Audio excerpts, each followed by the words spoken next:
Hi friends, welcome to నా YouTube channel. ఇవాళ నేను చేస్తొచ్చున్నానండి సెట్ దోశ రెసిపీ.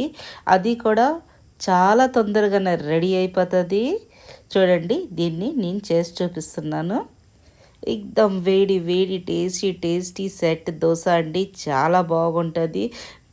ఎక్కువ కాదు, 15 మినిట్స్లో రెడీ అయిపోతుందండి. మీరు చట్నీలు తయారు చేసుకోవడం అంతే. వేడి వేడిగా ఎక్దమ్ సాఫ్ట్గా సెట్ దోశలండి. ఏం బియ్యము అన్నీ నానబెట్టిన అవసరం లేదు మనకి. ఇప్పుడు ఏంటి, వేసవకాలం చాలా వేడి వేడి వేడి. దానిలోనే మనము ఇడ్లీకైనా దోశకైనా నానపెట్టడానికి చాలా బిజీ. ముందు చేయాలి, నానపెట్టాలి, రుబ్బాలి. వేడి చాలా. దానివల్ల ఇలాంటి సింపుల్గానే సెట్ దోశ చేసుకుంటే పని ఇంకైపోతుంది. మనకి ఎక్కువ జంజట్ ఇంక ఉండదండి. చాలా టేస్టీగా ఉంటుందండి. చూడండి ఎంత సాఫ్ట్గా ఉందో, మీరే చూస్తారు. ఆ దోశ నేను పట్టలేకపోతున్నా, అంత వేడిగా ఆవిరిగా ఉన్నది. ఎక్దమ్ హల్కా ఫుల్కా చాలా టేస్టీగా ఉంటుందండి. తెల్లవారి టిఫిన్లకైనా ఎప్పుడైనా మనకు అనిపిస్తుంది రాత్రిపూట ఏంటి వంట వండుతాం, చపాతీ చేస్తాం, అలాంటప్పుడు చేసుకుని తిన్నా చాలా బాగుంటుంది. అంత సాఫ్ట్. దీనికి నేను క్యారెట్ చట్నీతో చేసి చూపిస్తున్నాను. చాలా బాగుంటుందండి. క్యారెట్ చట్నీ చేసి చూపించున్నాను, దాంతో తెలండి చాలా బాగుంటుంది. ఇది టమాటో చట్నీ అండి. సంవత్సరంకి సరిపడి మేము టమాటో చట్నీ చేసుకుంటాము.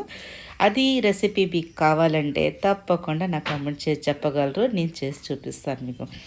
చాలా బాగుంటుందండి. ఒక్క దోశ తినేసి మీరు ఆగరు. మినిమమ్ 4 దోశలు మాత్రం తప్పకుండా తినేస్తారు. పిల్లలు ఇంకా వేసుకోగలరు, అంత ఈజీ అండి. ఆయిల్ లేకుంటే ఇంకా రెడీ అయిపోతాయి. చేద్దామా? Let's go. అందరికంటే ముందు ఒక మిక్సీ జార్ తీసుకోండి. మీడియం సైజు పెద్దది తీసుకోండి. చట్నీ జార్ మాత్రం తీసుకోవద్దు. ఇది 1 కప్పు అటుకులు అండి. అటుకులు చక్కగా దానికి వాటర్లో వాష్ చేసి దీనికి నీళ్ళు ఓర్చేసి పెట్టేసుకున్నాను. అది 1 కప్పు వేసుకుంటున్నాను. నీళ్ళు తీసి పెట్టేసుకోండి. చక్కగా 1 కప్పు అండి ఇది. అంటే మరి ఏదైనా కప్పు మీరు సెట్ చేసుకోగలరు. మళ్ళీ 1 కప్పు సూజీ, మొటా సూజీ అయినా బారీక్ సూజీ అయినా ఏదైనా తీసుకోవచ్చు. మందందైనా సన్నందైనా ఏదైనా తీసుకోండి. దాని తర్వాత 1 కప్పు పెరుగు. ఎక్కువ పులుపు లేదు, నార్మల్ పులుపు ఉంది. ఇంటి పెరుగు తప్పకుండా తీసుకోండి. ఇంటి పెరుగులోనే మనం పులుపుదనం వస్తుంది కదా, అది డైజెషన్ చాలా బాగుంటుంది బయట పెరుగు కంట. 1/2 ఇంచు అల్లం ముక్క అండి. దీనికి చక్కగా కడిగేసి దానికి తొక్కలు తీసేసుకొని దీనిలో కొంచెం వాటర్ ఎక్కువ వేయొద్దు, కొంచెం వాటర్ వేసుకొని దీనికి చక్కగా దోశ పిండి మాదిరిగా రుబ్బుకోవాలి. దోశ పిండి ఎలా రుబ్బాలో తెలుసు కదండి, అంతే. అలా రుబ్బుకుంటూ 2-3 సార్లు ఇలాగా మనం స్టార్ట్ చేసే అయిపోద్ది. ఎందుకంటే దీనిలో నలగనిసని వస్తువులేట్లు కొంచెం జీలకర్ర వేసాను, అది స్కిప్ అయిపోయింది, తప్పకుండా వేసుకోండి. దాని తర్వాత ఒక క్లీన్ బాండీలోన ఈ దోశ బ్యాటర్ని వేసేసుకోండి. ఇలాగా మా దగ్గర గాలి నడుస్తుంది, దానివల్ల ఇక ఉల్లిపాయ తొక్క బయట నుంచి వచ్చింది, ఇంకేంటో కాదు. ఇలాగా మనం చేసుకోండి. అంటే 1 కప్పు మెజర్మెంట్ అండి ఇది. మీరు కావాలంటే అరకప్పుడు కూడా, అరకప్పుడు ఇది అరకప్పుడు అది ఏదైనా మన కటోరీ సెట్ చేసుకొని పెట్టుకోయండి. గిన్నె సెట్ చేసుకొని పెట్టుకొని దాంతో ఇంకా మీరు సరసమంగా వేసేసుకోవచ్చు. ఇలాగ వేసుకున్నాక దోశలు మాత్రం చాలా బాగా వస్తాయండి, ఆయిల్ లేకుండా. మనం కొంచెం ఆయిల్ అప్లై చేస్తాను, 2 బూందుల్లాగా, మీరే కదా చూస్తారు. ఇలాగ వేసుకున్న తర్వాత చూడండి ఎంత థిక్గా ఉంది. ఇంత థిక్ బాగుండదు, కొంచెం వాటర్ వేసుకుంటా. ఆ మిక్సీ జార్లోనే ఒకప్పుడు నేను వాటర్ వేసాను. ఆ వాటర్ పూర్తి వేసి వద్దు, కొంచెం కొంచెం వేసుకుంటూ దీన్ని దోశ బ్యాటర్ లాగా అడ్జస్ట్ చేసుకోవాలి. చూడండి, అచ్చు దోశ పిండిలాగా ఉంది కదా. కొంచెం వేసుకుంటున్నాను అంతే, ఎక్కువ వేసి వద్దు. ఇది మిగిలిపోయింది ఇంకొక కప్పులోన, అది పారేస్తాను నేను. ఇలాగా చేసుకున్నాక ఎంత జారు చేసుకోండి. చాలా సాఫ్ట్గా చాలా టేస్టీగా ఉంటుందండి. మా ఇంట్లోన ఎప్పుడైనా నేను ఏంటి డిన్నర్కి చేయాలంటే కొంచెం హల్కా ఫుల్కా తినాలంటే అందరూ అంటారు నాకు, ఇలా సెట్ దోశ చేసేయండి అని.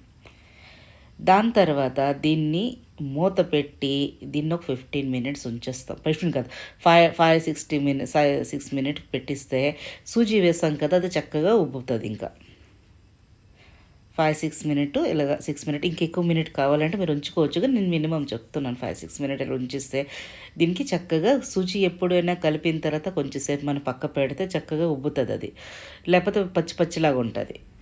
ఇలాగా చక్కగా ఉబ్బిపోయిన తర్వాత తీసేసి దీనిలోకి కొంచెం ఫ్లఫీనెస్ కావాలి కదండి మనకి, అలాంటప్పుడు అప్పడాల కారం ఒక 1/2 స్పూన్ వేసాను. చూసారు కదా 1/2 స్పూను, మనం భోంచేసిన స్పూను 1/2 స్పూన్ అప్పడాల కారము.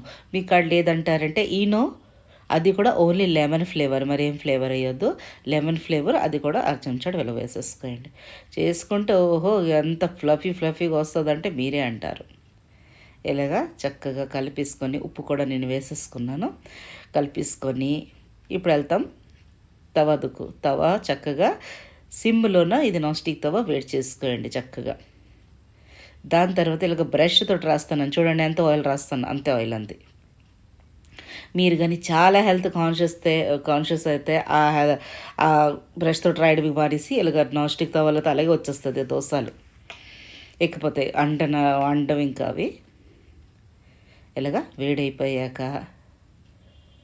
ఇలాగ పప్పు గంటితోటి ఇలాగ వేసేసుకోవాలి. దీనికి మాత్రము ఎక్కువ పెద్దలు చేయకండి, చిన్నవి ఫ్లఫీగా వస్తాయి. ఒక కడిచి వేసేసుకోవాలి. చక్కగా ఇది ఉడికిపోతుంది. పైన దీనికి ఉడకాలంటే దీని ఇండికేషన్ ఏంటి, పైన పూర్తిగా ఇలాగ రంధ్రాలు వచ్చేస్తాయండి, పూర్తిగా ఆరిపోతుంది, అంటే పచ్చిదనం లేకుండా ఎక్దమ్ డ్రై అయిపోద్ది.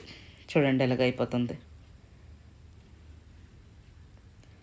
ఇలాగ చక్కగా అయిపోతుంది.